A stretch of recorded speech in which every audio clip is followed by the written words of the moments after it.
Single mom nagulat nang isa sa anak niyang kambal sumakay sa cart ng isang estranghero at tinawag itong daddy. Biological father pala ito ng mga anak niya. Nagpupunas ng harina sa pisngi si Ariana at maingat na inilagay nga ang huling layer ng icing sa maliit na birthday cake. Ramdam na ramdam niya ang bigat ng maghapon. Pero nakangiti pa rin siya. "Mama, gutom na po ako." Reklamo ng isa sa kambal na si Zoe habang nakasilip sa mesa. "Huwag kang makulit, Zoe. 5 minutes na lang tapos na to." Sagot nga ni Ariana sa anak. "Mang, bagal mo naman po kasi."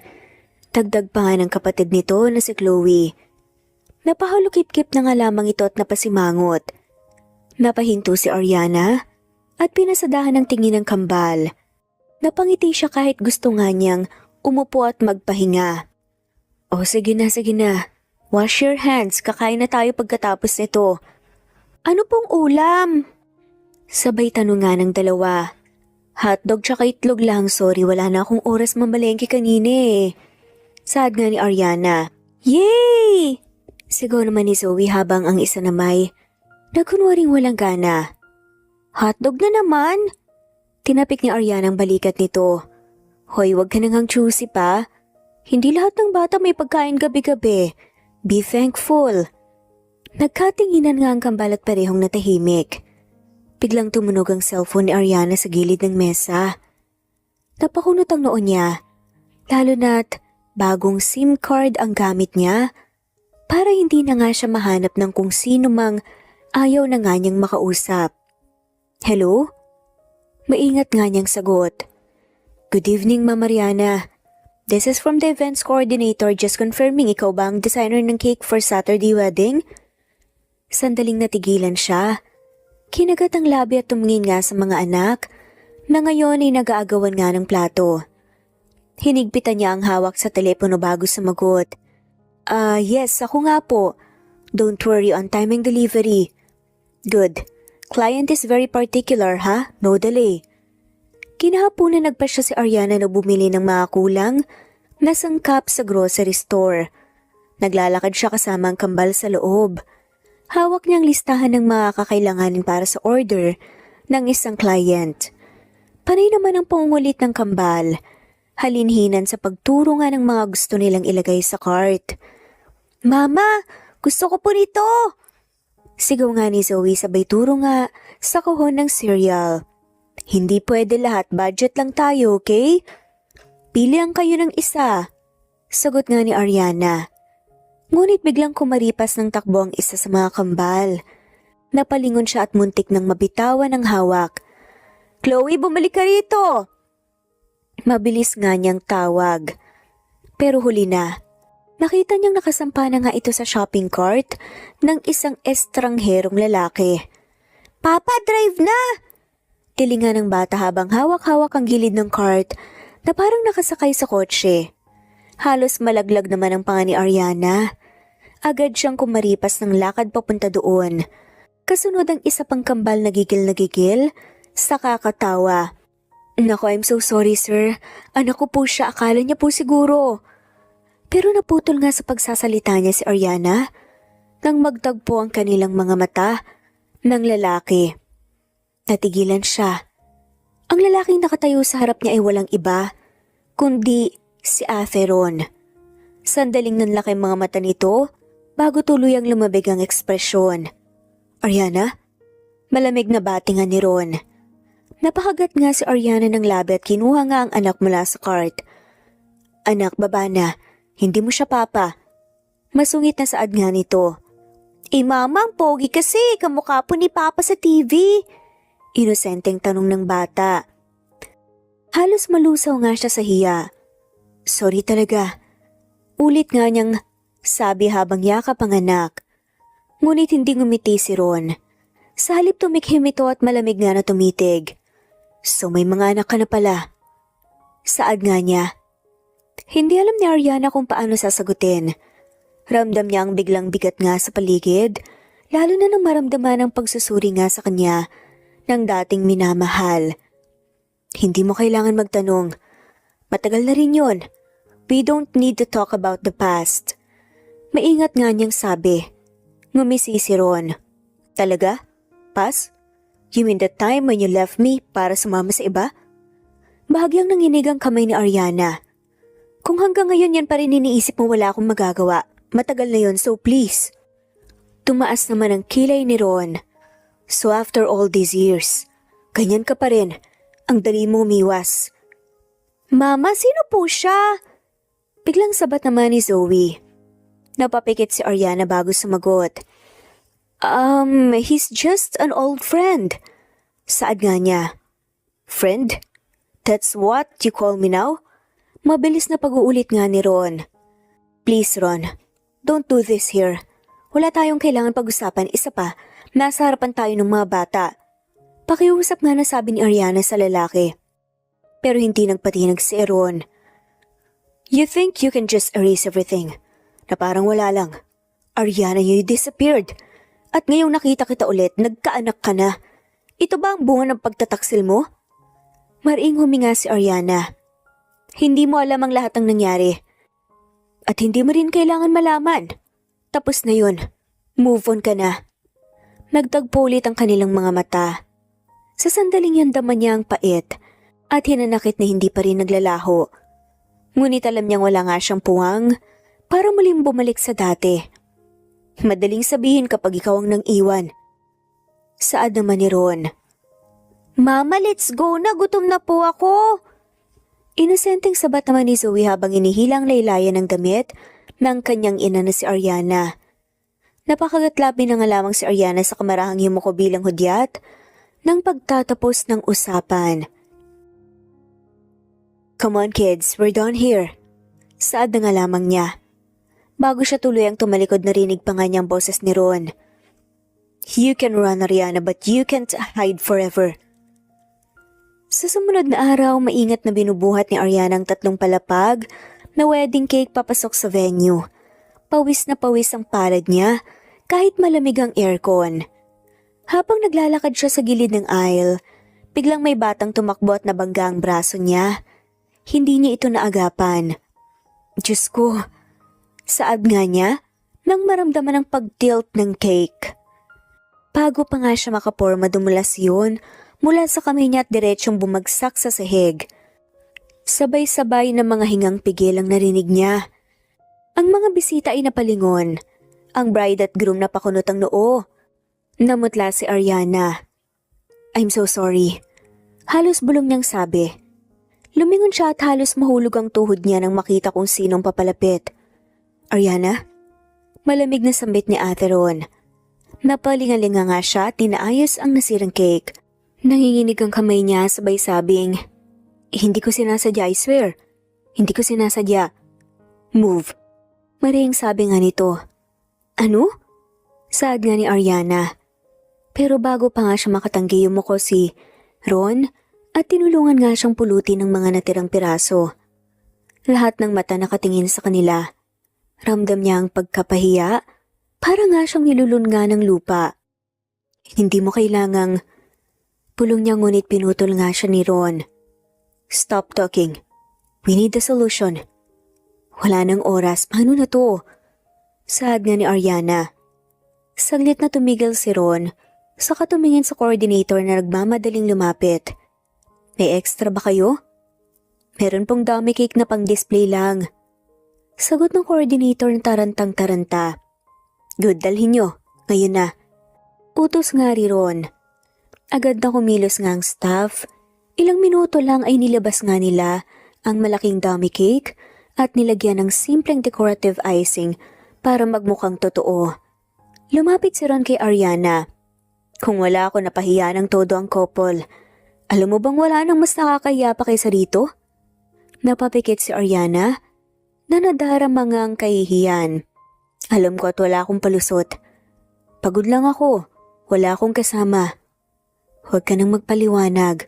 Sa ganitong negosyo walang excuse. Kung hindi mo kayang panindigan, huwag ka nang tumanggap ng trabaho. Tumama ang mga salita kay Ariana na parang mga sibat. Hindi siya nakasagot. Gusto niyang magpaliwanag pero alam nga niyang wala ring saysay. Thank you. Mahinang sabi niya. Sandaling tumitig nga si Ron sa babae. Hindi para sa'yo ang ginawa ko, para sa pinsan ko yun.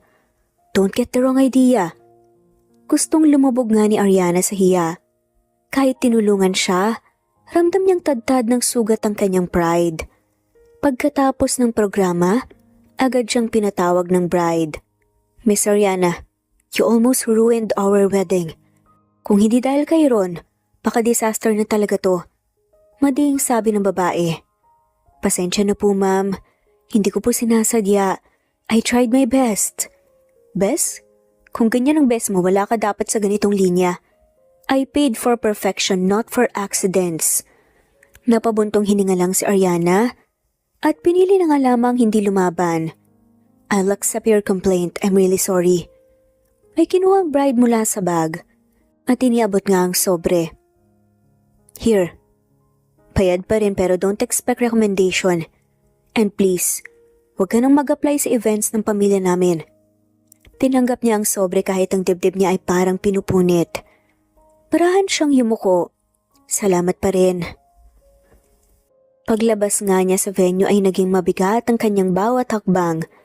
Pinilit niyang hindi umiyak pero ramdam niyang nangingilid na ang kanyang mga luha. Pagdating sa maliit na inupahan niyang apartment, halos bumagsak siya sa upuan. Inihagis niya ang mesa at isinubsob nga ang muka sa mga palad. Pagod, hiya at bigat nga ang alaala na kanyang nararamdaman na parang sabay-sabay na sumakal sa kanya. Maya-maya narinig niya ang mahinang katok na pakunot siya ng noo. Wala naman siyang inaasahan. Ariana. Familiar na nga ang boses na narinig niya. Nanlamig siya. Dahan-dahan siyang tumayo at binuksan ang pinto. Bumungad nga sa kanya si Ron na nakasuot pa rin ng parehong suit. Nakapamulsa ito at seryosong nakatingin sa kanya. Bakit ka nandito? Agad niyang tanong. I just want to talk. Sagot ni Ron. Umiling si Ariana at agad na sinara ang nang bahagya ang pinto.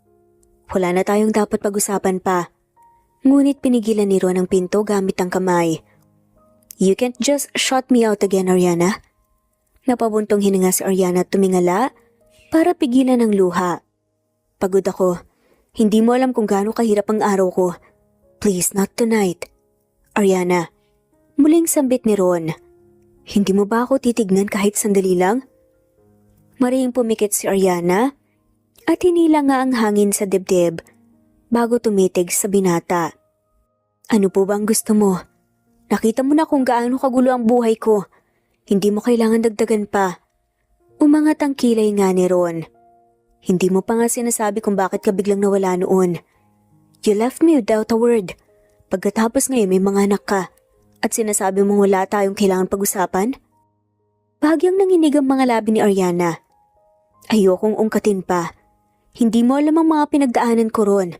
Hindi mo rin kailangan malaman. Tumawa nga si Ron ng mahina. Ganun na lang ba? Madaling sabihin kapag ikaw ang tumalikod. Nag-init ang mga mata ni Ariana. Tama na please. Pagod na ako. Ang buong maghapon ko inubos ko sa paggawa ng cake para sa kasal ng pinsan mo. At sa huli nagkamali pa rin ako. Halos mawalan ako ng hanap buhay. Halos mawalan ako ng dignidad. Ayoko nang dagdagan pa ang mga tanong na hindi ko kayang sagutin. Sandali nga silang parehong natahimik. Ariana, mahinang sabi nga ng lalaki. Hindi ba kahit minsan inisip mo man lang kung anong naramdaman ko noong iniwan mo ko? Pumagsak ang balikat ni Ariana. Ramdam nga niya ang kirot sa dibdib. Ngunit alam niyang hindi siya pwedeng maging mahina. Araw-araw, bulong niya. Araw-araw kitang naaalala. Pero minsan kahit gaano mo kamahal ang isang tao, napapagod ka rin. Napagod na rin ako. Parang tinamaan nga si Ron. Ngunit hindi pa rin inalis ang kamay sa pinto. So yun na lang yun? Mahal mo ako pero mas pinili mong mawala? Ganun ba kadali para sa'yo? Umiling si Ariana. Wala kang alam. May mga bagay na kailangan kong gawin para mabuhay. Para makalayo. Para hindi ako tuluyang masira. Layo sa ano? Mabilis na tanong nga ni Ron. Kanino ka ba lumayo? Sa akin ba talaga o sa sarili mong desisyon? Hindi ka agad nakasagot si Ariana. Tila nahigop lahat ng lakas ng katawan niya. Pinilit nga niyang hindi bumigay pero naramdaman niyang unti-unti nang bumabagsak ang mga luha. Ron, please. May mga anak akong kailangan alagaan. May trabaho pa ako. Ayokong bumalik sa nakaraan kasi alam kong masisira lang ulit lahat. Sumeryoso ang mga mata ni Ron habang tinititigan nga ito. So yun lang yun? Isasara mo naman ang pinto katulad ng ginawa mo noon? Napakagat si Ariana nga ng labi at dahan-dahang umiling. Nang mga panahong kailangan kita, pinili mong unahin ang ambisyon mo. Pinili mong umalis. Pinili mong magtrabaho at iwan mo ako mag-isa. At noong bumalik ka, akala mo nandyan pa rin ako para hintayin ka. Pero hindi ganun kadali. At hindi mo man aminin, ikaw ang unang tumalikod. Naging alalay ko si Jonathan sa mga panahong yun pero hindi sumagi sa isip ko na magtaksil sa'yo. Kahit hindi na ako sigurado na babalikan mo pa ako. Pero yun ang nakikita mo. Tahimik na napatingin nga si Ron. Sa gilid na parang tinamaan ng katotohanan na matagal na nga niyang tinatanggi. Yun ba ang nasa isip mo hanggang ngayon? Yun ang totoo. Kaya wag mo na akong paratangan pa ng pagtataksil. Hindi ko kailanman ginawa yun. At kung yun pa rin ang pinaniniwalaan mo, mas mabuti pang wag mo na akong lapitan pa. Hindi naging madali para kay Ariana. Ang mga sumunod na araw, iniiwasan niya si Ate Ron pero tila ba mas lalo nga itong lumalapit. Kung saan siya naroon, parang laging may paraan si Ate Ron para sumulpot. Isang umaga, busy si Ariana sa paghayos ng bagong lutong cupcake sa pinagtatrabahuan niyang bake shop nang biglang bumukas ang pinto. Good morning. Ani nga nito. Napahinto siya. Hindi na nga niya kailangan lingunin pa para malaman kung sino. Ron, mahinang sambit niya. Ngumiti ang cashier at agad na lumapit. Sir, what would you like to order? Lahat. Mabilis na sagot naman ni Ron. Napalingon si Ariana sa lalaki. I will buy the cakes here. Pack them nicely, I'll take them all. Nagtawanan ng mga staff dahil iniisip na biro lang ito, pero nang makita ang seryosong ekspresyon ng lalaki at inilabas ang platinum card, napatingin silang lahat kay Ariana. Sir, sobra-sobra yan. Hindi mo naman makakain lahat yan eh. Magalang at professional na nga lamang na wika ni Ariana. Umangat ang kilay ni Ron. Then I will give them away. I came here to buy. May problema ba doon? Namula ang pisngi ni Ariana. Kung gusto mo lang akong asarin, hindi mo kailangan bumili nang ganoon kadami dito sa shop namin. Who said that I'm here for you? I just like cakes, especially the ones made by your hands. Napasinghap nga si Ariana, pero hindi na nga siya nakasagot pa. Nakita niya na nga lamang ang mga kahon ng cake na pinapasan nga ng driver ni Ate Ron. Pagalis nito, narinig niya ang bulungan ng mga kasama. Ang gwapo, crush ka yata, Ate Ariana. Namula si Ariana habang pinagmamasdan ng mga kahon na isa-isang inilabas nga ng staff. Ramdam niyang mga matang nakatutok sa kanya. Grabe Ate Ariana, kung ako ikaw kinilig na ako ng sobra. Napailing siya at pinilit na ibalik nga ang atensyon sa tray ng cupcake na hawak. Magtrabaho na lang tayo please. Pero bago pa nga siya makalayo bumalik si Ate Ron at tumayo mismo sa harap ng counter. Hindi ito umalis kaagad gaya ng inaasahan niya. Ano pa bang bibilhin mo? Nagkunwaring nag-isip si Ron, sakang umiti nga ng bahagya. Ikaw? Halos malaglag ang tray sa kamay nga ni Ariana. Ron, ano ba? Agad namang sumabog ang tawanan ng mga kasama niya. May isa pang sumigaw mula sa gilid. Sana all ate. Hindi alam ni Ariana kung anong sasabihin. Ang totoo nanginginig nga ang loob niya sa paraan ng pagkakatitig nga nito. Bago pa man siya makasagot dumating ang manager nila. Sir, salamat po sa malaking order. Huwag po kayong mag-alala, maayos pa ang packaging tsaka delivery. Tumangaw si Ron at muling tumingin kay Ariana. Siguraduhin mo lang, Ariana, na makukuha ko ulit ang lasa ng gawa mula sa kamay mo. Namula lalo si Ariana at pasimpleng tumalikod. Magtrabaho ka na, Ariana. Huwag mo na siyang pansinin pa. Bulong nga niya sa sarili. Ngunit hindi pa rin siya tinantanan. Nang palabas na nga si Ron, bahagya pa nga itong yumuko sa direksyon niya. See you tomorrow. Wala nang bukas. Bulong niya pabalik, ngunit hindi na nga rin ito narinig pa. Paglabas ng lalaki muling sumabog, ang bulungan sa loob ng bake shop. Ate Ariana, ang sweet niya. Parang K-drama, grabe. Totoo bang ex mo siya? Naiinis at nanapabuntong hininga si Ariana. Huwag kayong magtanong, balik na tayo sa trabaho.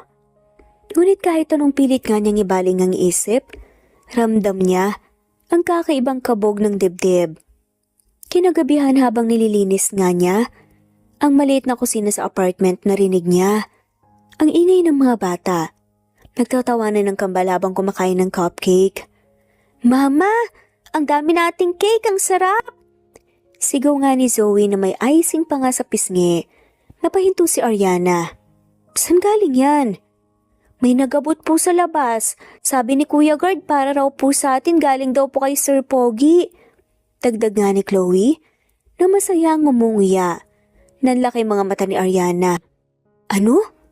Pati dito sinusundan na tayo?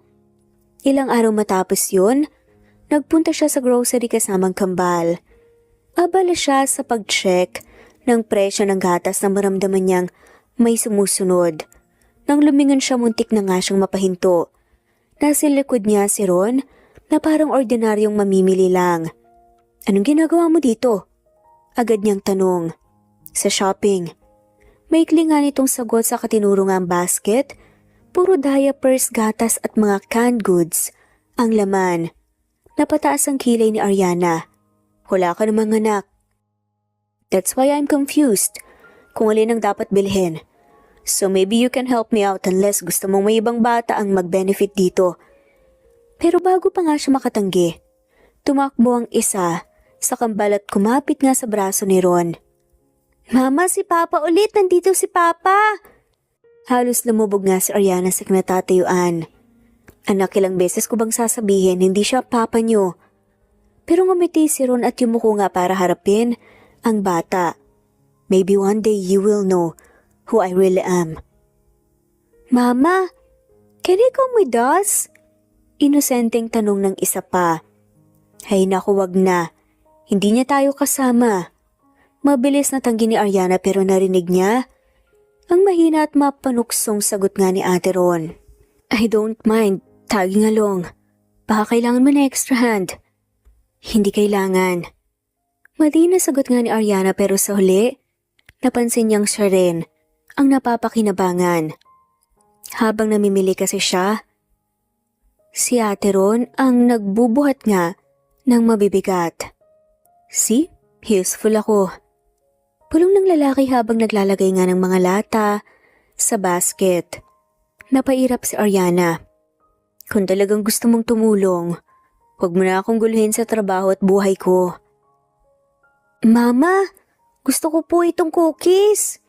Sigaw nga ni Chloe habang abot nga ng kahon.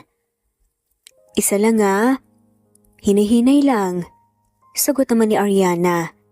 Agad namang iniabot ni Ron ang kahon at nilagay nga sa cart. Pwede na, hindi naman mabigat eh.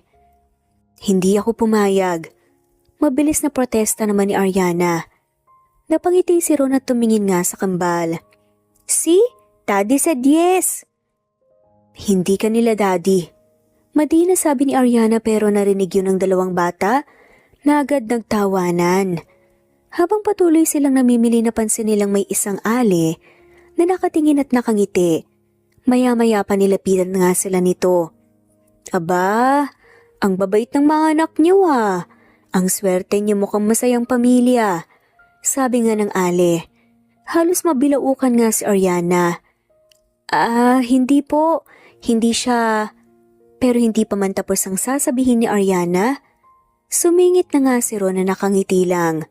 Salamat po. Sinusubukan naming maging mabuting magulang. Ron, Halos pabulalas nga na sabi ni Ariana, ngunit ngumisilang ito lalo. Nagpatuloy sila sa paglalakad at ilang beses pa nga silang napagkamalang mag-asawa ng ibang shoppers. May isang matandang lalaki pang nagsabi, "Maganda ang choice mo, iho.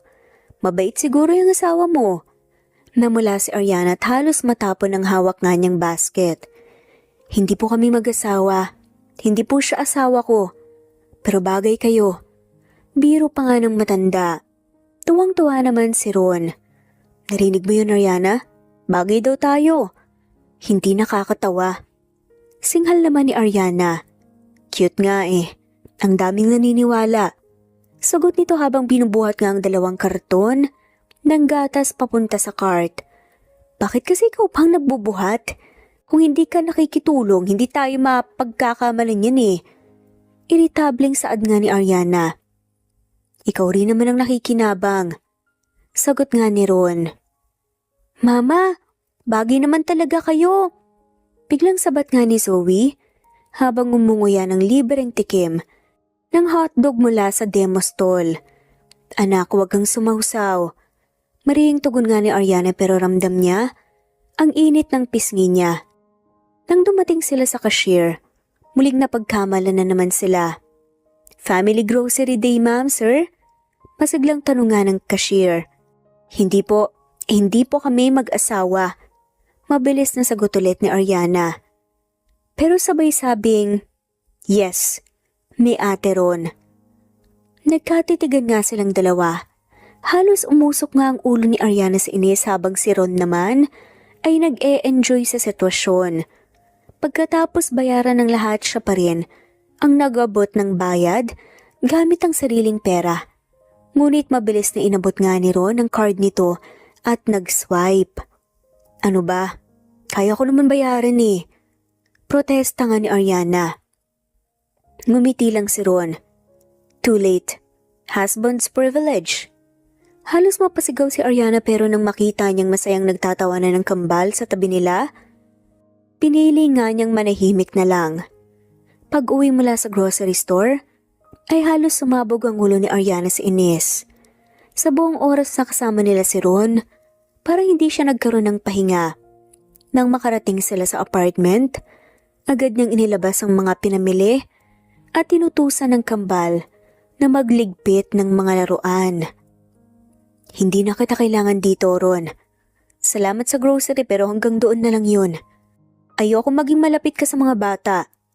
Wika nga niya ng diretsahan sa lalaki. Napamaang na nga lamang si Ron. "What? Dahil lang ba wala akong karapatan?" Tumalim ang mata ni Ariana. "Wala kang karapatan, matagal na tayong tapos. Kaya wag kang umasta na para bang ama ka nila." Bumigat nga ang dibdib ng babae. Ganun din ang hangin sa pagitan nila. Nakita ni Ariana kung paano napako ang tingin ni Ron sa pintuan ng kwarto kung saan nagkukulitan ng kambal.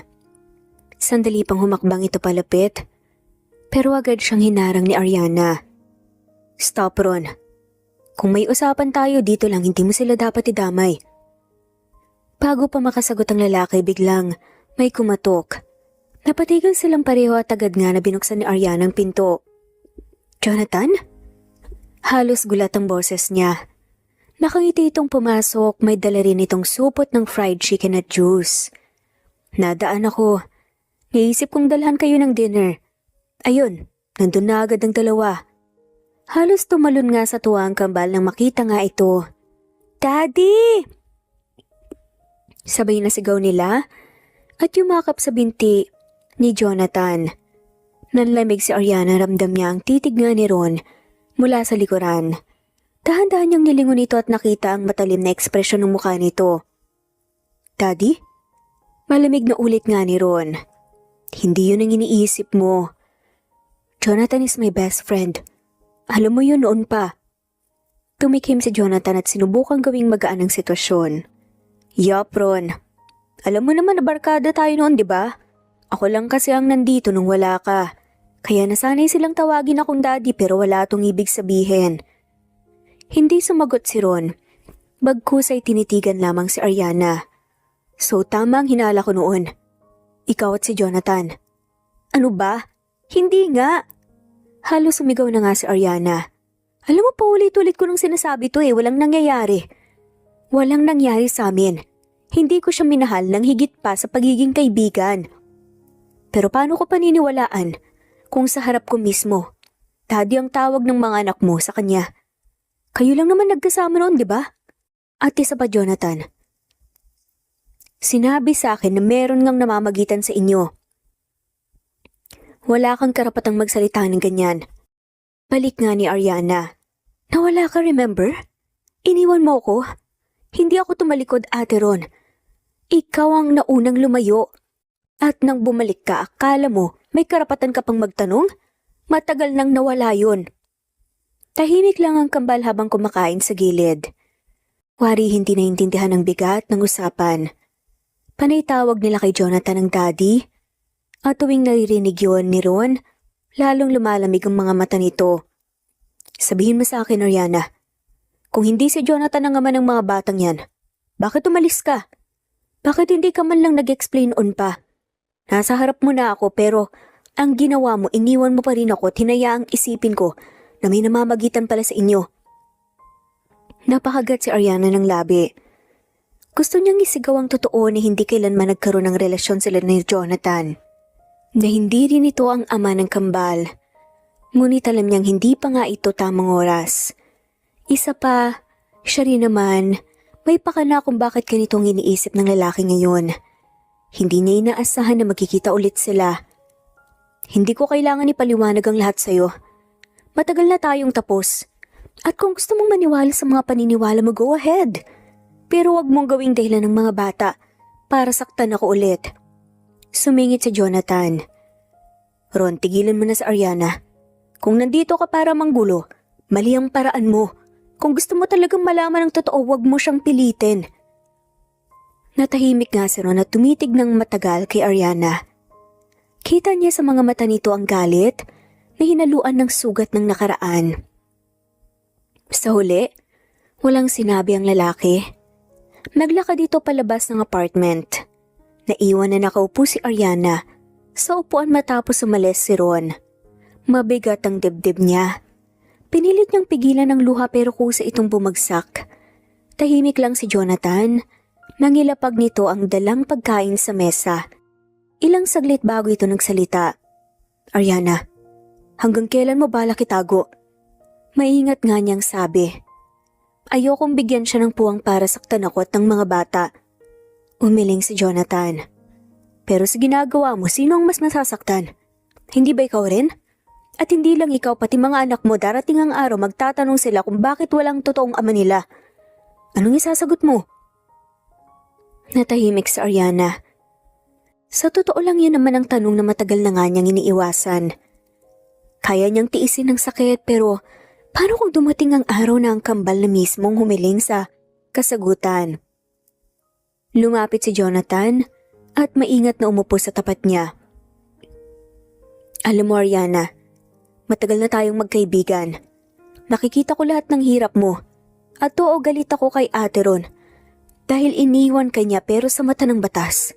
Sa mata ng katotohanan may karapatan pa rin siya sa kambal. At kahit anong iwas mo, kahit anong pagtatago mo, hahanapin at hahanapin niya yon. Pinilig ni Ariana ang ulo. Ayoko. Pride ko na lang ang natira sa akin. Nung naghintay ako sa kanya walang bumalik. Paulit-ulit akong umasang babalikan niya ako. Pero hindi. Hindi ko na siya pinaglaban kasi alam kong masasaktan pa rin naman ako. Tama ka, may mali siya. Pero may mali ka rin. Napakunot ang noon ni Ariana. Ako? Kasi hindi kayo nag-usap. Hindi nyo nilinaw ang lahat. Hindi nyo piniling sabihin ang totoo. Pinili mong manahimik at itago samantalang siya naman. Nagalit at nag-isip ng masama dahil wala siyang narinig mula sa'yo. Hindi ba pareho kayong nagkasala sa puntong to? Napatigil si Ariana. Ramdam niyang may tamang sinabi ni Jonathan kahit ayaw niyang tanggapin. Alam ni Ron, Ariana. Hindi siya babalik kung wala siyang alam. Hindi siya susulpot sa lahat ng lugar na pinupuntahan mo kung hindi niya alam ang totoo. Pero kahit alam niya, hinihintay pa rin niyang manggaling sa'yo.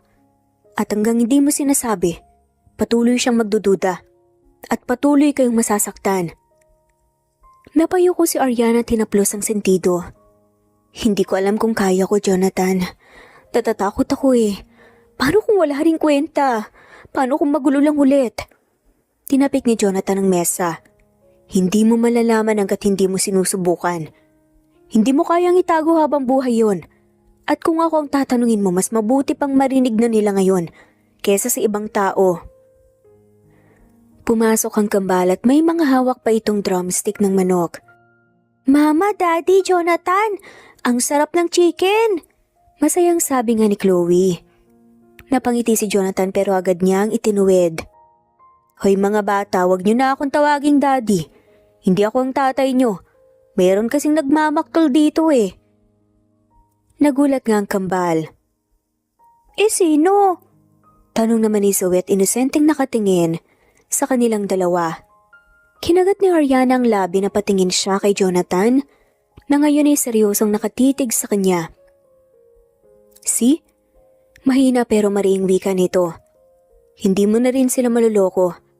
May mga mata sila, may pakiramdam, at balang araw ikaw ang magiging dahilan kung bakit sila magtatanong kung bakit hindi mo sinabi ang totoo. Napaiyak si Ariana. Pumagsak ang luha sa pisngi niya. Hindi ko kayang mawala sila, Jonathan. Hindi mo sila mawawala. Kung totoong sinasabi ni Ron, hindi niya ihiwalay ang mga bata sa'yo.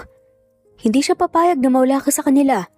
At higit sa lahat kailangan din nilang malaman kung saan sila nagmula. Hindi mo pwedeng alisin yun sa kanila. Natahimik si Ariana. Hinila niya ang mga anak, palapit at niyakap ng mahigpit. Ma, bakit ka umiiyak? Tanong nga ni Chloe. Wala anak, pagod lang si Mama. Alam niyang hindi na nga siya makakatakas pa totoong sinabi ni Jonathan. Hindi magpapakita si Ate Ron kung hindi nito alam at kung patuloy niyang itatago ang katotohanan siya lang din ang talo. Tumayo si Jonathan at kinuhang bag. Ariana, isipin mo. Hindi ko sinasabing madali pero kung gusto mong matapos ang gulo kailangan mong magsimula sa pagiging tapat. Choice mo pa rin pero dapat tanggapin mo ang consequences pagkatapos. Pagbalik ni Ariana sa trabaho, ramdam niya agad ang kakaibang tinginan ng mga tao sa paligid. Sa bake shop pa lang, may nagbulungan na kaagad. Ayun siya. Siya yung nasa picture kasama si Ron. Grabe ang cute ng kambal, tiyak anak ni Ron yun. Napahigpit nga ng hawak si Ariana sa tray ng cupcakes. Hindi pa man siya nakaupo sa kanyang desk, ay nalapitan na agad siya ng manager. Ariana, nakita mo na ba? Kumakalat sa social media. May headline pa sa isang online article na nagkasama kayo ni Sir Ron at ng kambal. Halos nanlamig si Ariana, agad niyang kinuha ang cellphone at binuksan ang feed. Doon niya nakita ang malinaw na litrato nila sa grocery. Agad siyang lumabas ng tindahan at tinawagan ng lalaki. Ilang rin lang siya at may sumagot. Ariana, malamig na bati nga ni Ron. Ano to, Ron? Bakit wala kang ginagawa? Ang dami nang nagsusulat kung ano-ano. Ang kumpanya mo iniintriga na pati mga bata dinamay nila. Wala ka man lang bang gagawin? Halos pasigaw nga ng wika ni Ariana. Tahimik lang si Ron saglit bago sumagot.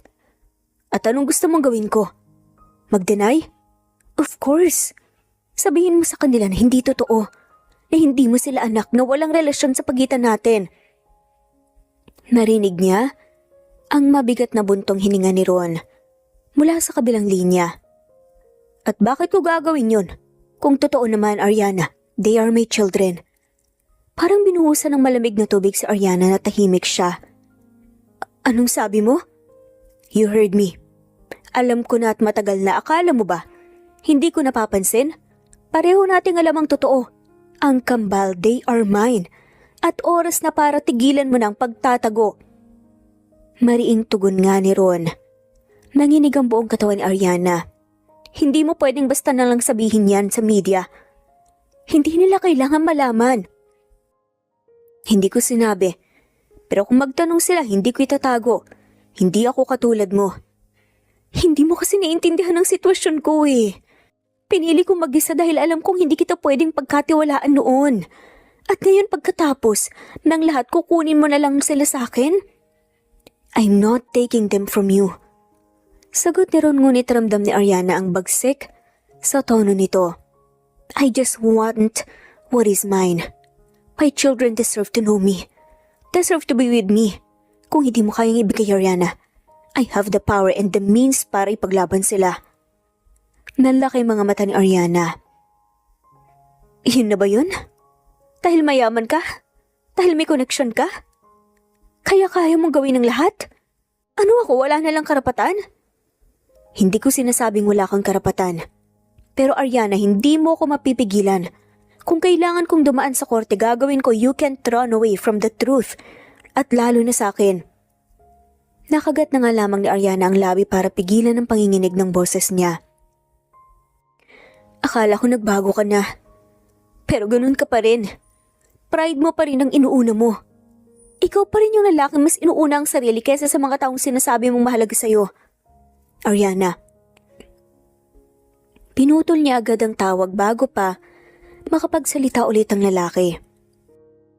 Nanginginig ang kamay niyang bumabaon sa cellphone at tuon nga, tuluyang pumatak ang mga luha. Kinagabihan habang nakaupo sa sala, pinagmamasdan niya ang kambal na masayang naglalaro. Wala silang kaalam-alam na may panganib nga na nakabitin sa ulo nila. Tuon niya naisip ang desisyon, wala na nga siyang ibang pagpipilian. Maaga niyang ginising ang kambal kinaumagahan. Mag-impake kayo anak, magbabakasyon muna tayo. Yay! Saan ba mama? Tanong nga ni Chloe habang nilalagay ang paboritong manika sa maliit na bag. Sa bahay ni Tito Jonathan. Mahina nga niyang sagot. Pagkalipas ng ilang oras nasa loob na nga sila ng kotse ni Jonathan, tahimik lang si Ariana habang yakap ang kambal. Pinagmamasdan lang siya ng lalaki mula sa manibela bago ito nagsalita. Sigurado ka ba sa gagawin mo? Ariana, hindi habang buhay makakatakbo ka. Maingat na sabi ni Jonathan. Wala na akong choice. Ayokong kunin niya ang mga anak ko. Ayokong maranasan nilang mawala ko. Hindi ko kayang ipasa sa kanila yung sakit na binigay niya sa akin noon. Pero alam mong may laban siya. At alam mong hindi titigil si Ron hanggat hindi niya nakukuha ang gusto niya. Napaluhan na nga lamang si Ariana at agad niyang tinakpan ang bibig para hindi marinig ng kambal. Akala ko nagbago na siya, Jonathan. Akala ko may puwang pa para magtiwala ulit ako sa kanya. Pero hindi pala. Selfish pa rin siya. Gusto lang niyang makuha lahat, kahit kapalit ang kapayapaan namin. Pagdating nila sa bahay ni Jonathan, agad niyang pinatuloy nga si Ariana at ang kambal. Maluwang ang bahay, may malinis na guest room na agad niyang inihanda. Tito Jonathan, ang laki ng bahay mo! Tuwang-tuwa na sigaw nga ng kambal. Ngumiti si Jonathan at ginulo ang buhok ni Zoe. Dito muna kayo Safe kayo dito. Nang makatulog na ang kambal, bumaba si Ariana sa sala. Naupo ito sa sofa habang hawak ang tasa ng kape na inabot nga ni Jonathan. Tingin ko, Ariana, kailangan mong ihanda ang sarili mo. Hindi pwedeng takbo ka lang ng takbo. Oo, naiintindihan kung gusto mong protektahan ng kambal. Pero mas lalo silang masasaktan kung sa bandang huli, pilit na ipaglalaban ni Ron ang karapatan niya. Tandaan mo siyang ama nila. Kahit anong gawin mo, hindi mo kayang baguhin ang katotohanan yun. At naniniwala pa rin ako na mas mabuti para sa kambal kung kumpletong pamilya nila. Alam kong ginawa mo ang lahat para mapalaki sila ng mag-isa. Pero hindi mo may tatanggi na may kulang. Dagdag pa nga nito. Napahiling na nga lamang si Ariana. Hindi ako sang-ayon dyan. Hindi lahat ng bata na walang ama ay kulang. Hindi lahat ng pamilya na buo ay masaya. Ang importante, pinalaki ko sila ng may respeto at pagmamahal. Hindi ba sapat yun? Umupo ng diretso si Jonathan na pabuntong hininga. Sapat para sa ngayon. Pero pagdating ng araw, magtatanong sila. Lahat ng bata na nakikita ang mga kaklase nila na may tatay, natural lang na hanapin din nila. At paano may papaliwanag na nandyan naman ang tatay nila pero pinipigilan mong makalapit? Medyo lumakas nga ang tono ni Ariana. Hindi ko sila pinipigilan. Pinoprotektahan ko lang sila at saka marami ng babae ngayon na piniling maging single mom. Hindi na ito bago. Hindi ibig sabihin na incomplete ang pamilya namin dahil wala silang ama sa tabi nila. Ay hindi sila magiging masaya. Nakaya ko. Kayang-kaya ko. Matapang na saad nga ng babae. Pero hindi lahat ng babae ay gaya mo. Ariana, iba pa rin ang mayama. Hindi ko sinasabing kulang ka. Pero kung pwede namang maging mas buo ang mundo nila, bakit hindi? Lumalim ang kunot ng noo ni Ariana. Mas buo? Jonathan, tignan mo ko. Araw-araw akong nagbabanat ng buto para sa kanila. Hindi ko sila pinabayaan kahit kailan. Ang dami kong sakripisyo.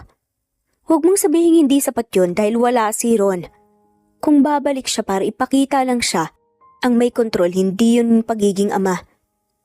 That is selfishness. Tama ka. Selfish siya noon. Pero nakikita ko rin ang side niya. Hindi niya hahabulin ng mga bata kung wala siyang pakialam. Siguro nga mali ang paraan niya. Pero may dahilan pa rin siya. Nagalit lalo si Ariana. So ibig mong sabihin, ako ang mali? Ako ang may kasalanan dahil pinili kong tumayo mag-isa? Kung iniwan niya ako noon at pinili niyang unahin ang sarili niya, bakit ako pa rin ang kailangan magbigay na daan ngayon? Hindi ko sinabi na ikaw ang mali. Ang sinasabi ko, kung magmamatigas ka, mas lalo lang lalala. Wala kayong pinagkaiba ni Ron kung pareho kayong pride ang inuuna. At sa gitna, sinong maapektuhan? Ang mga bata. Ang kambal. Sad nga ng lalaki. Hindi mo alam kung anong pakiramdam ng iniwanan. Hindi mo alam kung paano maghintay ng taon at walang bumalik. At ngayon nandito siya ulit. Ang dali mong sabihin na dapat bigyan siya ng chance?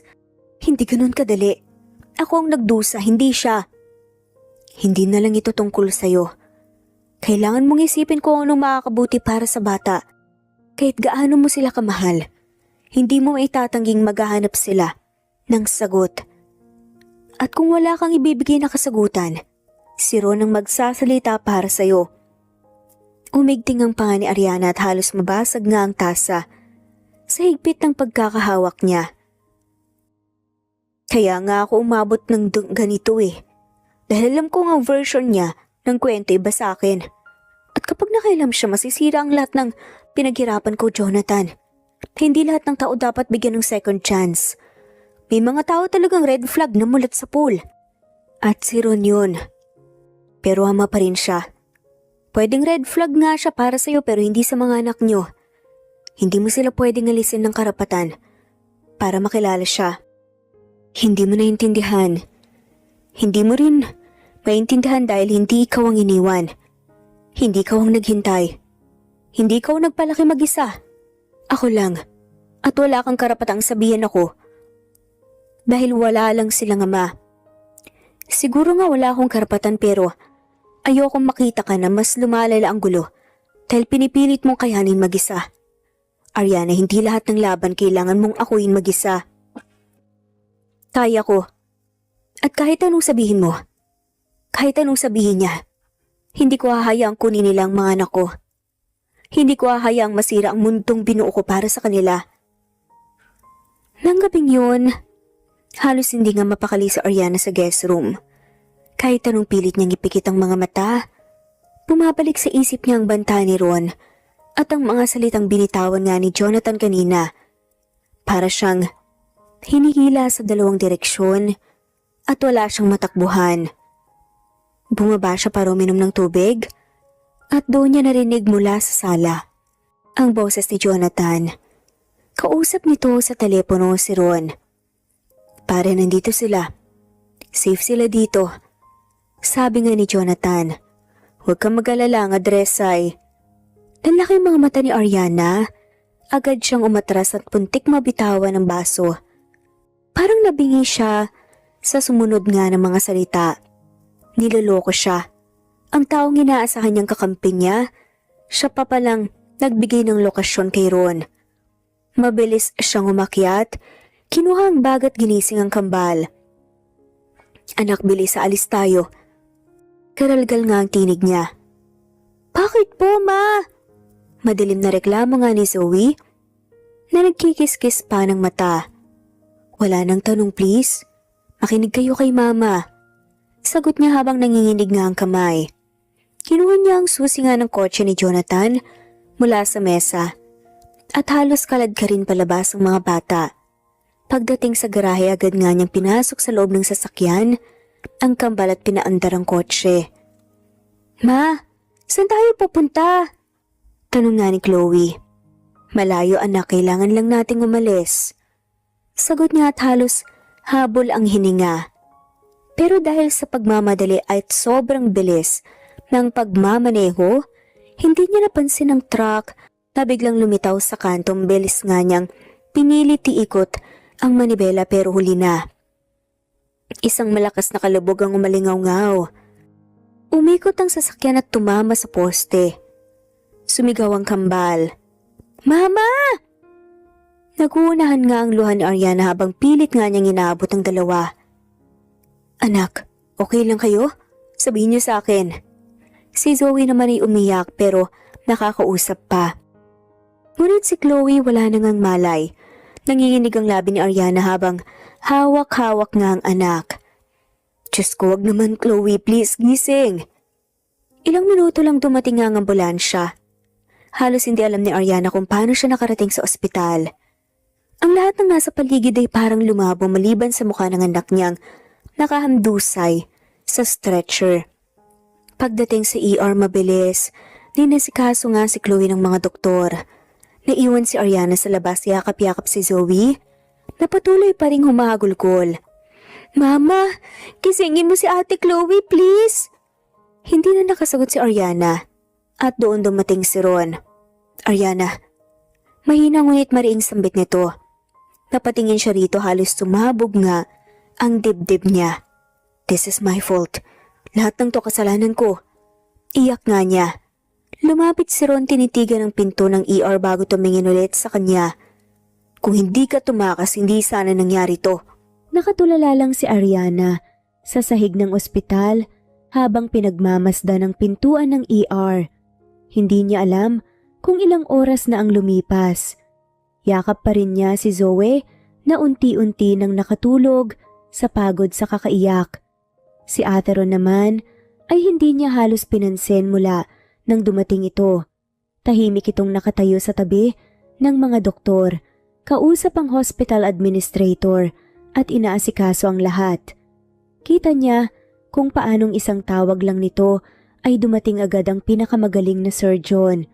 Kung paano kahit kalagitnaan ng gabi ay may espesyal na kwarto agad na inihanda para sa kambal. Naramdaman ni Ariana na lumapit si Ate Ron sa kanya. Umupo ito sa katabing upuan at marahang nagsalita. Nasikaso ko na lahat. Wala ka nang dapat alalahanin sa bayad o sa doktor. They will take care of her. Hindi nakasagot si Ariana. Tanging hikbi lang ang lumabas sa kanya. Ariana, hindi na pwedeng ganito. Almost one of them lost tonight dahil tumakas ka. Ginawa ko lang yun kasi takot ako. Kung hindi ka nagbanta, hindi sana ako tumakbo. Umiling si Ate Ron. Muntik kang mawala ng anak. And I cannot let that happen again. Kaya mula ngayon kukunin ko sila. Hindi na ako papayag na mapahamak sila dahil sa mga desisyon mo. Nanlaki mga mata ni Ariana. You cannot do that? Ako ang nanay nila. Ako ang nagpalaki. Walang karapatan ng kahit na sino na alisin sila sa akin. May karapatan ako. I am their father at kung hindi ka makikipag-ayos, I will bring this to court. And after what happened tonight, Ariana, I will win. Natulala si Ariana. Alam niyang totoo ang sinabi nito. Ang aksidente ay magiging dahilan para questionin ng korte ang kakayahan niya bilang magulang. Humigpit ang hawak niya kay Zoe na nakayakap sa kanya habang natutulog. Please, pakiusap nga niya. Huwag mong gawin to. Huwag mong kunin ang mga anak ko sa akin. Maring tumitig nga si Ron sa babae. I'm not taking them away from you. I'm protecting them from you. Kung hindi mo kaya silang ilagay sa safe place, then I will. That is my responsibility. Hindi na nakasagot si Ariana. Parang nabingi siya sa mga sinabi nito. Kinabukasan, pinatawag sila ng social worker at abogado ng ospital. Nandoon rin si Ate Ron habang siya ay hindi makatingin ng diretsyo. Sinabi ng abogado na posibleng iakyat sa korte ang custody dahil sa insidente at bago pa man matapos ang linggo, nagsimula na nga ang proseso. Pagkatapos ng hearing, lumabas si Ariana na parang wala ng kaluluwa. Ang desisyon ay isang joint custody pero mas malaki ang bahagi ng karapatan kay Ate Ron dahil sa resources at kakayahan nitong magbigay ng mas ligtas na buhay para sa kambal. Nasa gilid si Jonathan at mahigpit ang hawak sa balikat ni Ariana habang palabas sila ng korte. Ariana, let's go home, sa bahay ka muna. Mahinang sabi nga ni Jonathan. Parang robot na sumunod si Ariana. Pagdating nila sa bahay ni Jonathan halos hindi siya nagsalita. Nakatulala lang siya sa sahig ng sala. Ariana, please talk to me. Hindi pwedeng ganito ka na lang, kailangan ka pa ng mga bata. Wika nga ni Jonathan. Dahan-dahang umiling si Ariana. Kung hindi ako tumakas, hindi sana nangyari to. Akong may kasalanan.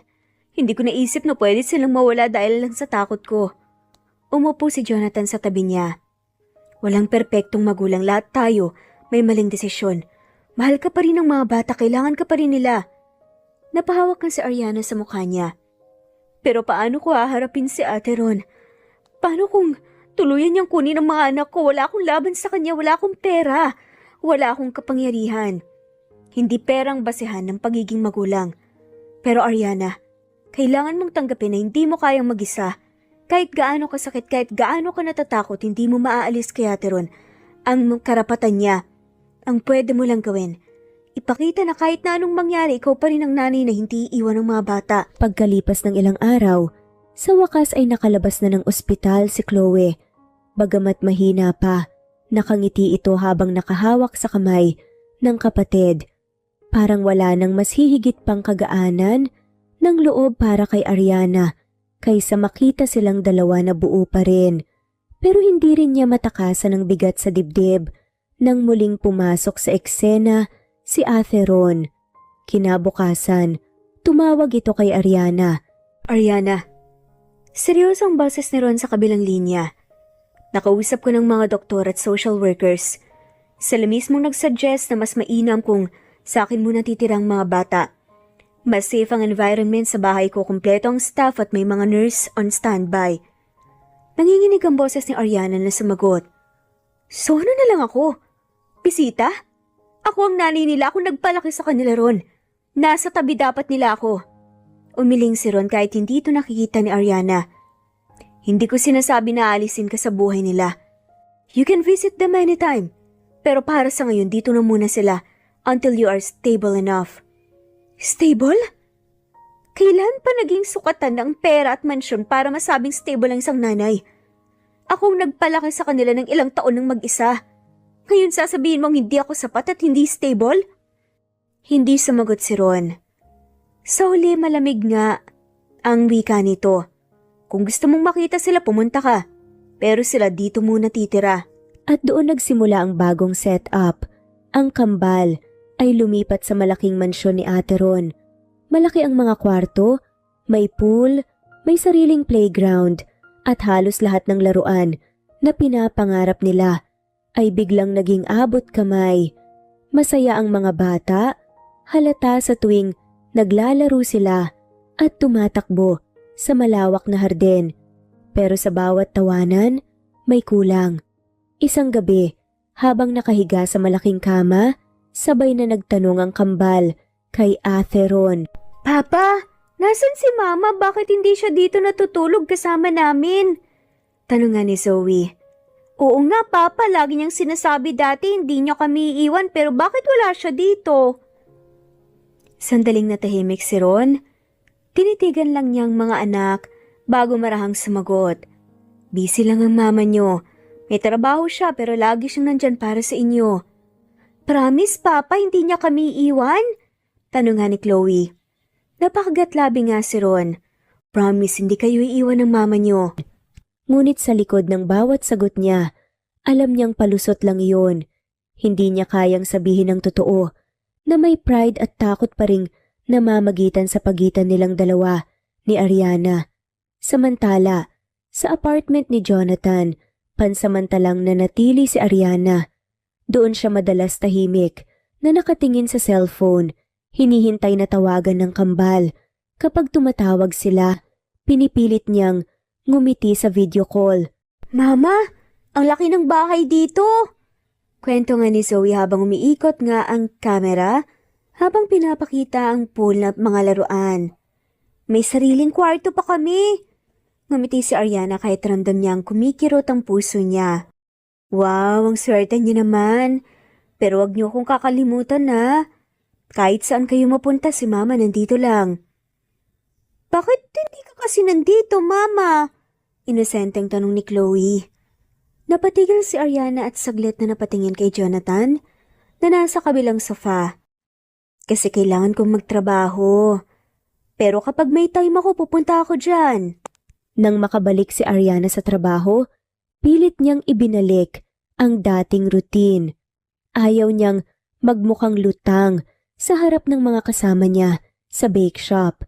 Pinilit niyang ngumiti habang nag-aayos ng cupcakes sa display kahit ramdam niyang mabigat pa rin ang dibdib niya. Pero halos mahulog ang hawak niyang tray nang bumukas ang pinto at pumasok si Ate Ron. Naglakad ito papunta sa counter na para bang ordinaryong customer lang. Good afternoon. Bati nga ng cashier. Sir, anong order niyo? I'll take one of Ariana's cake. Sagot nga nito. Napalunok si Ariana sa likod nga ng counter at mabilis na sumingit. Sold out na lahat ng ginawa ko today. Wala nang natira. Matari na saad nga niya. Napakunot ang noon ni Ariana. Sold out? Hindi pwede. I came here for your cake. You expect me to just live without it? Napakunot ang noon nito. Ganun talaga ang business, Ate Ron. Naubos. Hindi ka naman special customer. Napangisi si Ron. Really? So kahit father ng mga anak mo wala pa rin consideration? Parang may sumabog na bulungan nga mula sa staff sa gilid. Narinig mo yun? Grabe, confirmed na nga yata. Namula na nga lamang si Ariana. Huwag mong gamitin ang mga bata dito. Customer ka lang kung sold out, sold out. Pero imbes na umalis, ngumiti lang si Ron at naglabas nga ng business card. Then gawin nating simple. Gawin mo sa mansyon. I will provide everything. Basta ikaw ang magluluto, deal? Nagulat nga ang manager na nakarinig. Wow, sir, that's a big offer. Ariana, okay na siguro, di ba? Good exposure para sa shop. Napasinghap si Ariana. Manager, seryoso ka? Sa dami ng pwede niyang bilhin, bakit kailangan pa na sa mansyon niya? Ngumiti si Ron. Because I want it fresh. And I want it from you. Walang iba. Wala akong oras para dyan. Maring tugon nga ni Ariana. Then I'll pay triple. Sagot ka agad ni Ron parang walang iniisip na problema sa pera. Mas lalong lumiwanag na ang mukha ng manager. Ariana, sayang yung opportunity. Hindi araw-araw may client na ganyan. Nainis na napahawak nga si Ariana sa sentido. So wala na akong choice. Siyempre meron. Yes or yes. Natigilan ng mga staff sa gilid. Napapikit si Ariana at bumuntong hininga. Fine. Pero klaro, strictly business lang ito. I will bake then uwi ka agad. Sure. Mabilis na sagot nga ni Ate Ron. Pero Ariana, don't forget ang mga anak natin excited makita ka. Kinagabihan dumating nga siya sa mansyon dalang mga damit at gamit. Pagpasok niya sa malawak na kitchen halos mapahinto siya. Para itong hotel kitchen dahil kumpleto nga sa appliances at ingredients. Welcome to your new baking station. Do you like it? Sabi nga ni Ron na nakasandal sa pinto at may hawak pang wine glass. Napairap si Ariana. Kung wala lang akong dala, alis na sana ako. Masyadong sosyal para sa cake lang. Ngumisi si Ron. Nothing is too social for your cake. Bago pa nga siya makasagot, biglang tumating ang kambal. Mama! Sabay na sigaw nga ni na Chloe at Zoe at tumakbo ang dalawa at niyakap siya ng napakahigpit. Napayo ko si Ariana at agad nga silang niyakap pabalik. Anak, namiss ko kayo. Tulog ka na ba dito, Mama? Tanong nga ni Zoe. Bago makasagot si Ariana, sumingit nga kaagad si Ron. Depende sa iyo, Ariana. We have plenty of rooms. Hindi na. Mabilis na sagot naman ni Ariana. Pero hindi makakaila. Ang saya ng kambal habang nakikita silang tatlo sa iisang kusina. Mama, teach us how to bake! Sigaw nga ni Chloe. Napahawak si Ariana sa noo niya. Pero sa huli na pangiti. Sige pero makikinig kayo Bawal makulit. At nagsimula silang magtulungan. Si Zoe ang nagmix ng flour. Si Chloe ang naglagay ng sugar. At si Ariana ang nag-guide. Si Ate Ron naman ay nakaupo lang sa stool at pinapanood silang parang isang pamilya. You look happy. Bulong nga ni Ron kay Ariana habang naglalagay ito ng icing sa cake. Masaya lang ako kasama sila. And that's why I want them here. Because here they are safe and you're smiling. Umiling si Ariana. Don't confuse this with anything else. Nang matapos ang cake, sabay-sabay nilang tinikman. Halos maiyak sa tuwang kambal. Mama! Best cake ever! Ngumiti nga si Ariana. Kasi ginawa natin to together. Madaling araw na nang mapagtanto ni Ariana na hindi na siya makakauwi. Nakahiga ang kambal sa malambot na kama sa guest room ng mansyon at parehong payapa ang tulog. Tahimik na lumabas si Ariana sa veranda para uminom ng tubig at mahanginan. Paglingon niya, naroon si Ate Ron. Nakasuot pa rin ito ng puting shirt at pantalon, hawak ang isang baso ng tubig. Tumabi ito sa kanya na para bang matagal nang hinihintay ang pagkakataong iyon. Ariana, maingat na bungad nga ni Ate Ron. We need to talk. Humigpit ang hawak ni Ariana sa baso. About what? Hindi pa ba sapat lahat ang nangyari? Hindi, dahil hindi mo alam ang buong kwento nun. You thought I left you. Akala mo iniwan kita for my ambition, pero hindi yun ang nangyari. Napalunok si Ariana. Then tell me.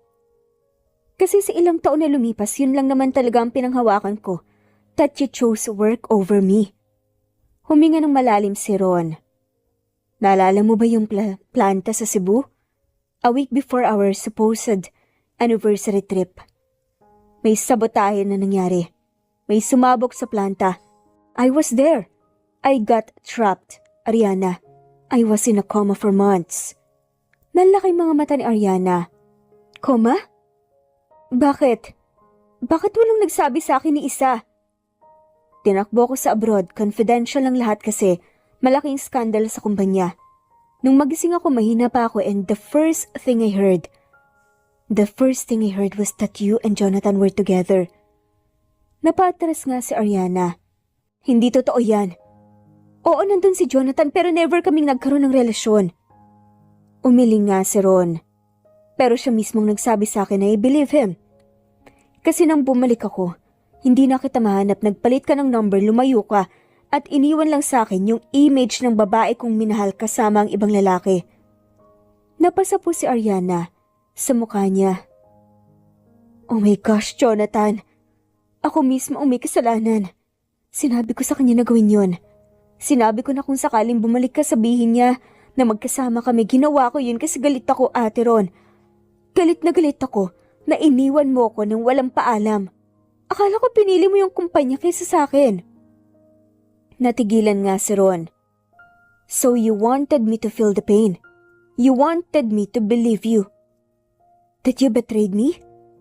Umiyak si Ariana. Oo. Gusto kong maramdaman mo rin yung sakit. Pero ang hindi ko inisip was that it would destroy everything. Kung nag-usap lang sana tayo, kung sinabi mo lang sa akin ng totoo. Tumulong nga ang luha sa gilid ng mata ni Ron. Hindi sanay si Ariana na makita itong ganun. I thought you chose someone else. Akala ko binetray mo ko. Napalood si Ariana at napahawak nga sa tuhod niya. I'm sorry, Ron. Sorry kasi pinili kong manahimik kasi itanong kung nasaan ka. Sorry kasi hinayaan kong kainin ako ng pride at galit. Sorry dahil lahat ng sakit na to, ako rin ang gumawa ng paraan para lumala. Kaya ko rin.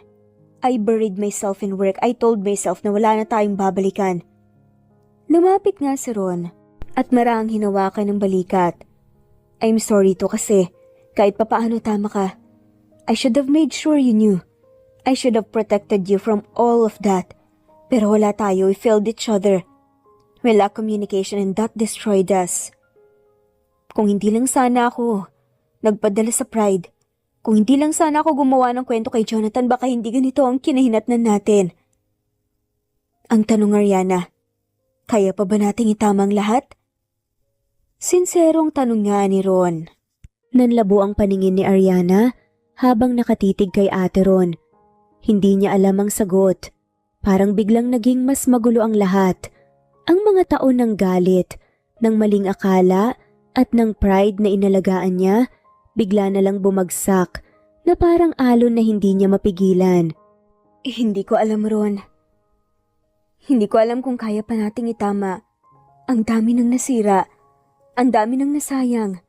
Hindi ko alam kung saan tayo tatayo. Huminga ng malalim nga si Ron. Sa kamarahang hinawakan ng kamay nito. I know and I know it's my fault too.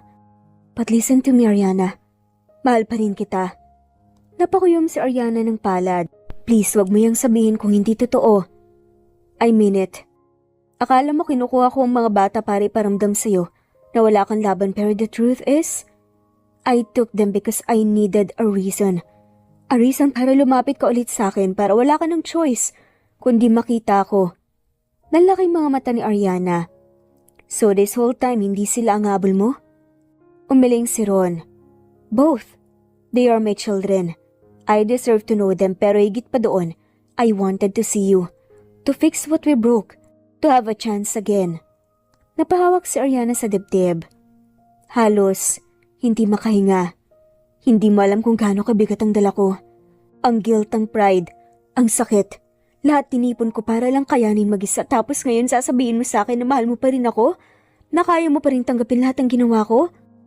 Lumapit nga si Ron at marangin na plus ang pisngi ng babae. We both made mistakes. We both failed. Pero hindi ko hinayaang patayin ng galit ko ang pagmamahal ko. Kaya kahit ilang taon, kahit gaano kasakit, Ariana, ikaw pa rin ang iniisip ko. Nang marinig iyon, napahagulgol si Ariana at itinago ang mukha sa balikat nito. Mahigpit siyang niyakap ni Ate Ron. Para bang ilang taon niyang hinintay ang pagkakataong iyon. Pareho silang umiyak, pareho nilang binitawan ang bigat na matagal nang nakabaon. Ngunit bago pa man tuluyang maging komportable ang sandali, isang maliit na boses ang pumunit sa katahimikan. Mama? Mahinang tinig nga ni Zoe mula sa pintuan ng veranda. Nakayakap ito sa unan at gulat na nakatingin sa kanila. Mabilis na kumalas si Ariana at pinahid nga ang luha. Anak, bakit gising ka? Umiiyak ka, Mama. Bakit po, nag-away ba kayo ni Papa? Sagot ng bata at nag-aalalang lumapit. Parehong natigilan sina Ariana at Ron. Nagkatinginan silang dalawa. Tila parehong wala ring alam kung anong isasagot. Lumuhod si Ariana sa harap ng anak at niyakap ito. Hindi, anak. Hindi kami nag-away. Nag-uusap lang kami.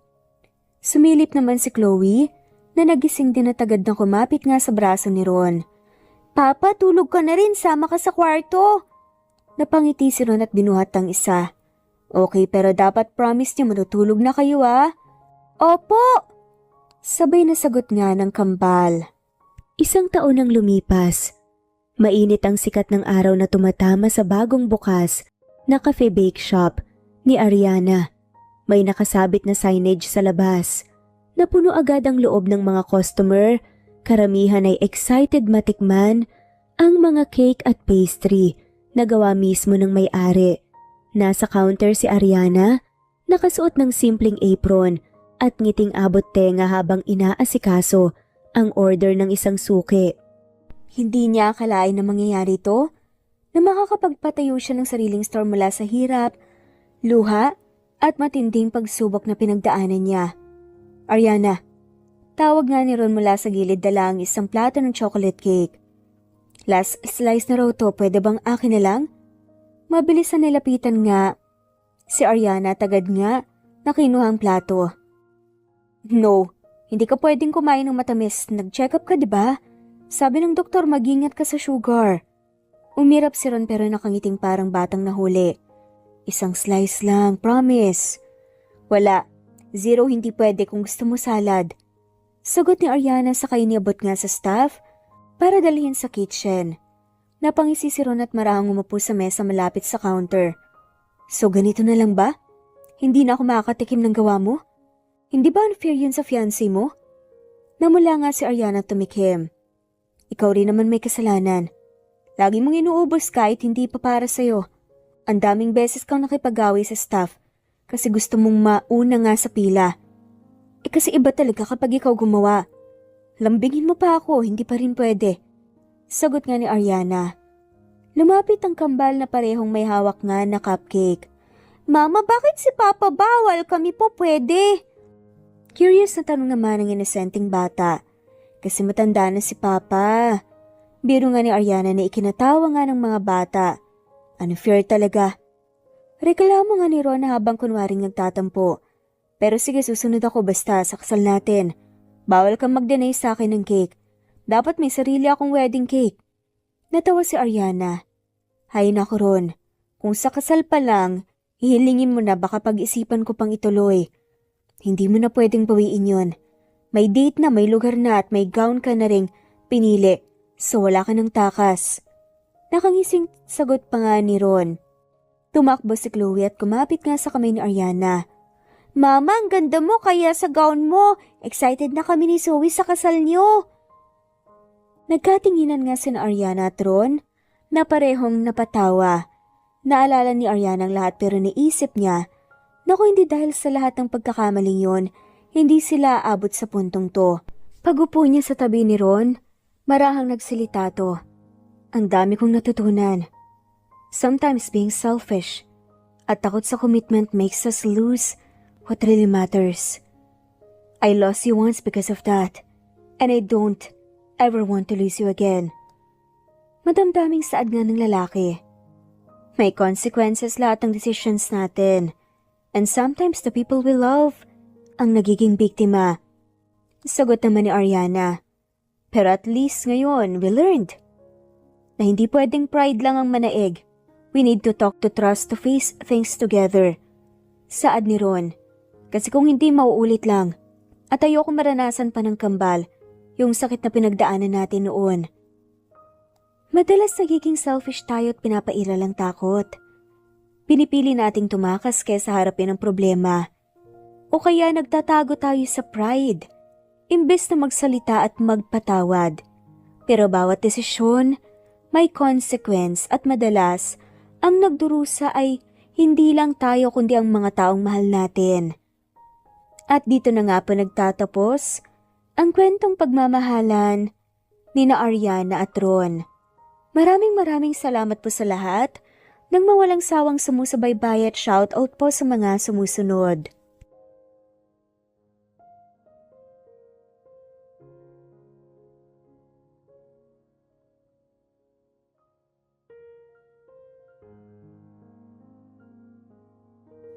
Presbyteros Rose, Maria Evangelista, Eli Evangelista Anderson, Marisa de los Reyes of Saudi Arabia, Conchita Alos Rage, Ana Flor Saico, Christian Fidelino, Judith Castro, Beth Sardina, Jelly Tampos, Fatma Mansul, Senenor Zame, Flor Cabrera of Santa Rosa, Laguna, Liliano Bebe,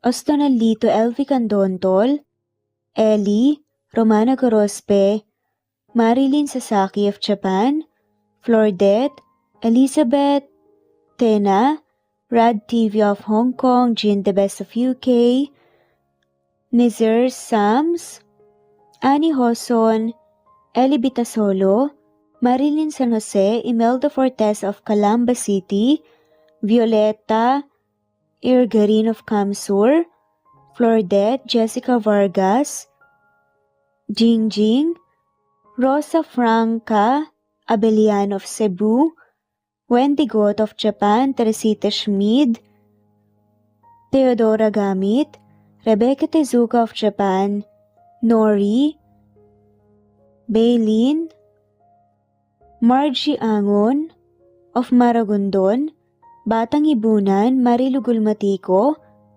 Leda Dapito, Geraldine Ana Victoria Linley of Macau, Marites Nitura, Reynante Salamania, Pasita Eliazar, Jingjing Nazareno, Gina Monge, Rosemary Vasquez, Mercy Villantes, Freda Reyes, Teresita Loida Gabas, Christian Fidelino, Ellie, Wilma Dargantes, Teresita de los Santos, Teodora Gamit, Rosemary, Romana, Leonisa, Kidim, Jean Debes, Eddie Codillian of Winnipeg, Canada, Flor, Ellie, Emily, Elila, Merlin, Leonisa Azotes, M. Season Vlog, Princess Rocker, Emma Gura,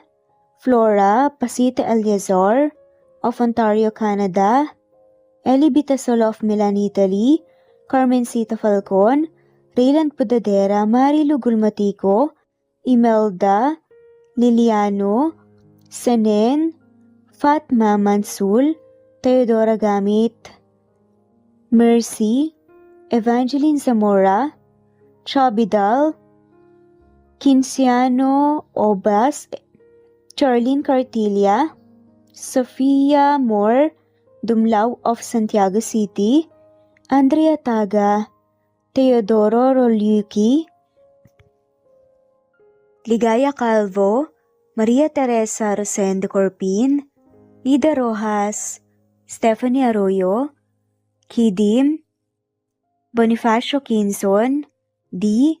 Naitan, Canada, Erlenda Heronda of Matanao, Davao del Sur, Leonila Perea of Concepcion Naik, Cavite, Elsa Opiane, Presbiteros Fenavares, Ederlina Albiso, Lorna Ayman, Rosemary Vasquez, Leonisa Azotes, Irish de la Peña, Marilyn San Jose, Eli Bitasolo, Senen, Catherine Lacinario, Ronilio, Marisa de los Reyes, Eddie Codillian of Canada, Jean Debes of UK, Teresita, Rebecca Tezuka of Kawasaki, Flora Fes Parung of Batangas City, Ruby Corazon Riera, Elvi Candontol, Naitan, Canada, Wilma Dargantes, Annie Hoson, Romana, Flor, Teodora Gamit, Nizer Sams, Emily Borak, Evangeline, Yana Binyon, Kimberly Ann Kempis, Teodora Gamit, Merlilyn Carmen Calunod, Christy Cabrera, Edralina Gatyoan, Nori, Teresita Schmid, Liliano Bebe, Rosalinda Isidro, Leonora Pandakila, Mary Jean Malunes, Maria Nita Saltarin, Marlene Bosico, Pasita Eliazar, Celia Harabejo, Lovely Angel, Maria Elena Barosa, Chari Patata, Susan Melinda Gelit, Gloria Lucas of Poblacion Norte, Licab, Nueva Ecija, Francis Pilapil from Binganonan, Rizal, Ruby Corazon, Chabidal, Mary Joy Sabaresa, Lebuna Arnel, Angie, Reder, Kinciano Ebas, Lucia Baldo, Ara Adhani, Yamasuka, Evangeline Bautista, Mary Joy, Rodrigo Valerio of Balanga City, Bataan, Rosal, Rosalie, Ana Flor Saico, Carlo Gayorgor, Jelly Tampos, Rosemary Vasquez Presbiteros Rose, Eli Evangelista Anderson, Fe Navares, Ostonalito Catherine, Ara Adhani, Jean the Best of UK, Lily Sales, Rose Mebukadon of Saudi Arabia, Ellie, Liliano Bebe of Italy, Lily, Loida Gabas, Ellen Cervantes of Malolos City, Bulacan, Evangeline Zamora, Jennifer Odias of Claveria, Miss Oriental, Nori, Annalyn Divina Gracia, Merlilyn Linley Nora Balias of Siargao Island, Meding, Elvi Candontol, Wilma Dargantes, Helen Murillo, Ara Adhani, Carmencita Falcon, Ederlina Albiso, Florence De Leon, Rebecca Tezuka, Annie Hoson, Matea Ejes, Nancy Navarra, Teresita Schmid, Mercedita San Jose of Antipolo City, Princess Rocker, Marilu Gulmatico, Ana Victoria, Imelda Fortes of Calamba City, Jan Lulete, Batang Ibunan, Pinay, Elsa Kimura, Fatima, Ellie Ramirez of Caloocan, Liliano, Saida, Flordette, Helen Murillo, Jelly Tampos, Senen Orzame, Elaila, Leonisa Azotes of Bacolod City, Pasita Eliazar, Romana Gorospe, Flor Cabrera of Laguna, Carmencita Falcon, Ronilio, Conchita Alcos, Rosemary Vasquez, Eli Bitasolo of Milan, Italy, Marilyn San Jose, Fe Navares, Annie Hoson, Evangeline Zamora, Imelda Taay, Charlene Cartilia, Julieta Hermosura, Elvi Candontol, Teresita Schmid, Marilyn Sasaki, Christina, Jessica Vargas, Christian Fidelino, Marie Cristal Hilario, Elsa Opiane, Princess Rocker of Riyadh, KSA, Marisa de los Reyes, Merlilyn, Juliet Panlilio, Daisy Blaza, Susan of France, Mercy Villantes, Renalyn Obenza, Wilma Dargantes, Not Green Fox, Carmelita Mendoza, Marilyn Babula, Berry, Liliano Bebe, Presbyteros Rose, Medel Talon, Jane, Lani Pardillo, Marlene Kayanan, Leonisa Azotes, D. Marie Ramos, Araceli Lilio Saria, Miras Channel, Raquel Epe, Gina Tutor, Jane Hartley, Sunshine Sotalbo, Maricel Cabigon, Merlin Baroza, Gina Marayo, Merlin Rodel Obejero, Hans, Cecilia Comoda, Tahan Vlog, Merlin, Kuya Atok, Maria Merly Brogada, Marilu Cabantak, Filipina, Eileen, Mercedita San Jose, Lovina Galang, Lilian, Teresita de Jesus, Monina Aviles, Yula Pedrona, Romana Gorospe, Rosemary Vasquez, Marley Lazaraga, Leonisa Azotes, Jocelyn Tancinco, Estelita Mahia, Ding Lege,